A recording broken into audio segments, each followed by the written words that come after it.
So is the world in a crisis of love? Kind of seems that way, doesn't it? Especially over this last year or two, with all the hatred, the anger, the meanness at times amongst people. And it's enough to bring some real discouragement and sadness. And it is sad because it doesn't need to be this way. There is actually more than enough love available if we learn how to tap into it. Please allow me to explain.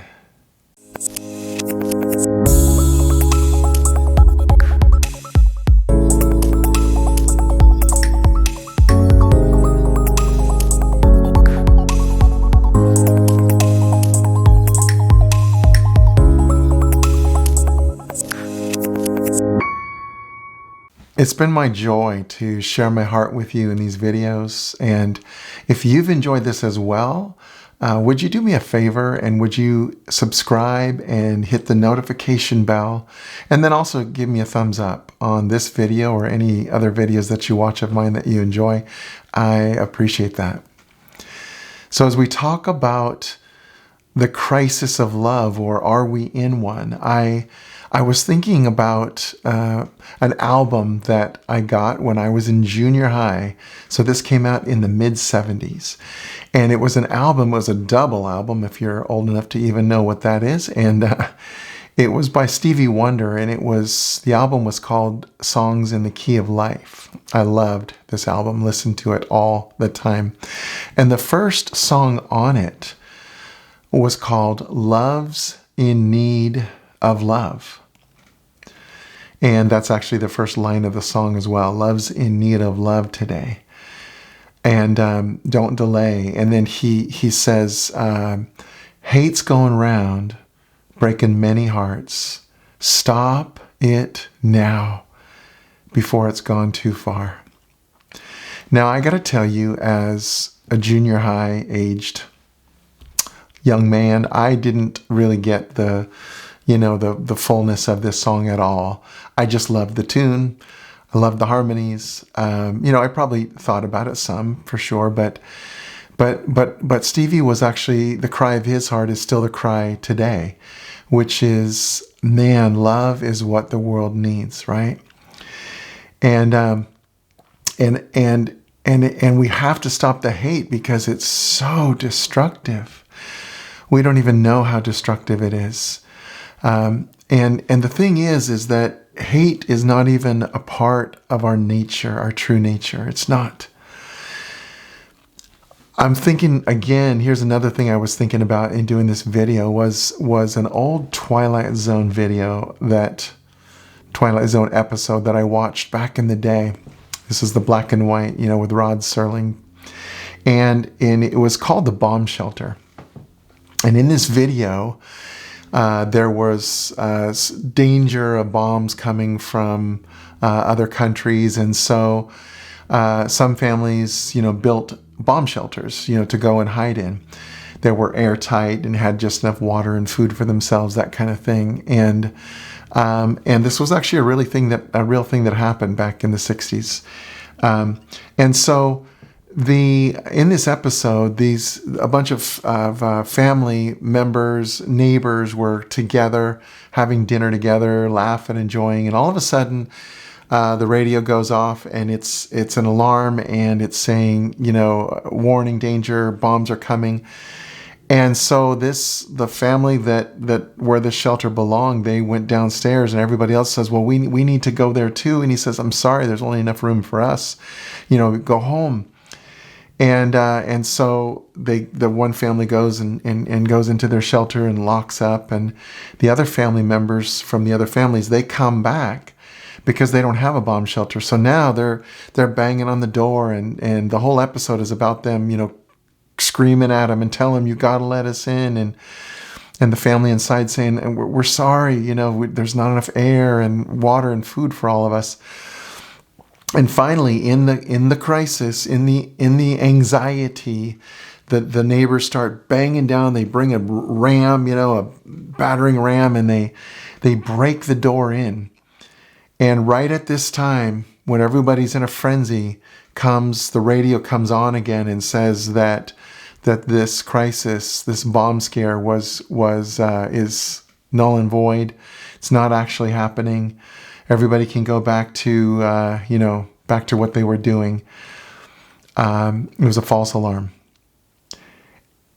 And in the end, are these different families looking at each other, and everyone's disheveled and kind of starting to breathe again and realizing what they had done in the crisis, all the hatred, all the fear, and what it had caused them to do, and the hateful things that were said in the exchanges before that door was broken down.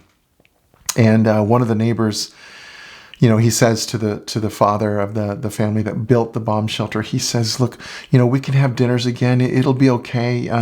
It'll all go back to normal. And the father looks back at the other man and says, normal? I don't think any of us knows what normal is anymore. And it's just food for thought that in the midst of crisis, when fear is elevated, a lot of times we do things that really aren't real good. How we treat each other. When we're afraid is not good. It's not our best selves. It's not our real selves. Unfortunately, in the times of crisis and when we're afraid, it does tend to elevate some of the hidden things in our hearts, not because it's who we really are, but because it's things that God wants to show us. He wants to actually expose these things, not to shame us, but to say, hey, I have a different plan. If you will trust me, instead of allowing your own thoughts to dictate all the fear ideas and the things that get you angry and at each other, if you'll allow me, if you'll take my thoughts as yours, if you will allow me to care for you and rest in that and take comfort in that, then the good that I've placed in your heart, that's what's going to start coming out. And we have a Father who is love. God is love. This is who God is. And so there is no lack of love in this world. God made this world. He made it in love. You and I are created in love.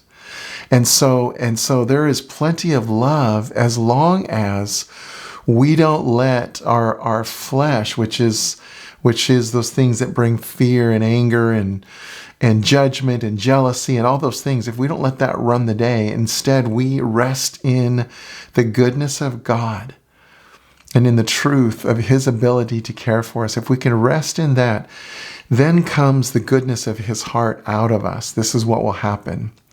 So what does that goodness actually look like? And 1 Corinthians 13 is a chapter in the Bible that is all about love. And there's 4 verses in particular, verses 4 to 8, that really focus on the practical. It's like a list of practical things that love looks like.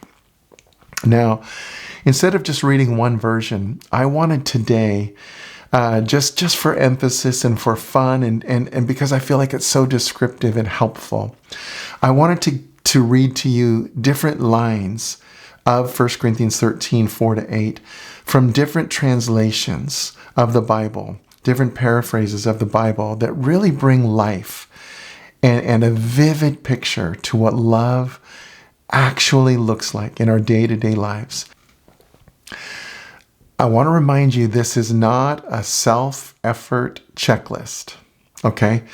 There's nothing that I'm about to describe from 1 Corinthians 13 that you can do apart from Jesus and His love inside of you. We can't. We can't love this way unless we love with Jesus. We love others with Jesus in this way, okay? So as we get to certain phrases that you're going to hear and see up on the screen there, if there's something that strikes you, that hits you, I want to encourage you to pause the video and just sit with it. Sit with Jesus and say, wow, yeah, I'd like to love with your help. Jesus, you and me together, could we love this way? Okay? So here we go. Love has no desire to make others feel inferior. Okay? No desire to kind of put others in their place and make them feel bad. Love, genuine love, does not brag about one's achievements, nor inflate its own importance. So with real love, we don't have to keep trying to impress others and making them think better about us, build ourselves up. Love doesn't even need to do that. We just love because we love. Here's another one. Love never does the graceless thing. It never insists on its rights. Love is not spiteful and gets no mileage out of another's mistakes. And oh, how I wish that all of us would love with Jesus in this way. So many times, and I'm going to say especially in the political world, that's kind of what so much of it's based around, is we're going to point out everyone's mistakes and make them kind of seem like terrible people and try to get everybody else to look at the mistakes. I know none of us would like that done in our lives. What would it look like? What would the world look like if we weren't spiteful and we got no mileage out of another person's mistakes? Here's another one. Love does not play one-upmanship, nor does it react to those who do. So once again, we're not trying to promote ourselves above someone else, but even if someone else does, love doesn't even have to make a big deal of that. We just kind of move on. All right, that's what that person did. I don't need to try to match that. Love doesn't fly off the handle. Ask for Jesus' help in all of these, remember. Love never nurses its wrath to keep it warm. Love is not touchy or fretful or resentful. And I like this one in particular, especially that first part about not being touchy. There are times in which some of us, and I'm this way sometimes, we can be overly sensitive. We have a lot of differing opinions right now in the world. And so, and sometimes people are not all that sensitive about it. And so if we can ask Jesus to give us a little bit thicker skin, it's really going to help out. Not thick skin as in, I'm turning away from you and I don't want to associate with you. That's not what I mean. I'm just talking about not letting everything hurt us so much. And we just need his help sometimes to do that. Love is a fortress where everyone feels protected rather than exposed. Wow, I absolutely love this one. This is what love looks like. We actually protect people. We don't have to uncover people and make them look foolish. We just don't ever have to do that. It's not actually in our true nature to do that, but instead we can make people feel protected. Here's a similar one. Love protects like a blockbuster hero and trusts more than a toddler. We already talked about protection, but I love that second part about trusting like a toddler. This is love trusts. Love trusts God like a toddler that just knows. I'm talking about a toddler that's loved well by his or her parents. And we get to be the same. We just trust our Father because it's who we are, because we know he's good. Love's first instinct is to believe in people. Your first instinct. Love never regards anyone or anything as hopeless. Wow. I ask Jesus for this all the time. Jesus, I want to see what you see in this person. Help me to think the best of them always. And I know it doesn't always work out that way. But on our end, as we take care of our own heart, we can choose to keep thinking the best about people. And also not thinking that anything or anyone is hopeless. Because it's not. And that's the point of this video also, is that though there appears to be a love crisis, hope says there's plenty of love in the world. Hope says God is working on our hearts, everyone's hearts. And so therefore, God is going to keep shifting hearts, and we're going to see people grow, even those who right now are stuck maybe in ways that are angry or bitter or resentful or putting others down. God has his ways of touching hearts, and that's the hope. God is changing things. It does take time, but God is changing things, okay? And just a couple more. This is kind of the end in verse 8. Love never loses its altitude. Do you like that? I love that. God calls us to see the world from his vantage point. The scriptures say that we're actually seated with Christ in heavenly places. And so love doesn't lose that altitude. Love keeps looking at what God looks at, which is filled with hope, which is filled with belief in the goodness of God and the goodness of people within people. Okay? And then the last one, love originates in God and therefore will never stop and never fail.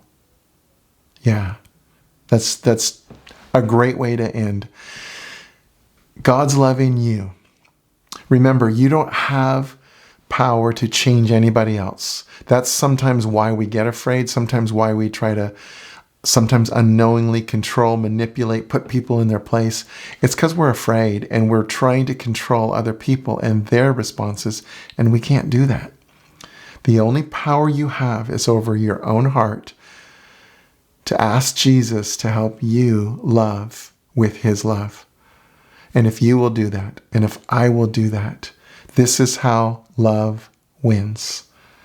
So friends, I hope you're encouraged by this.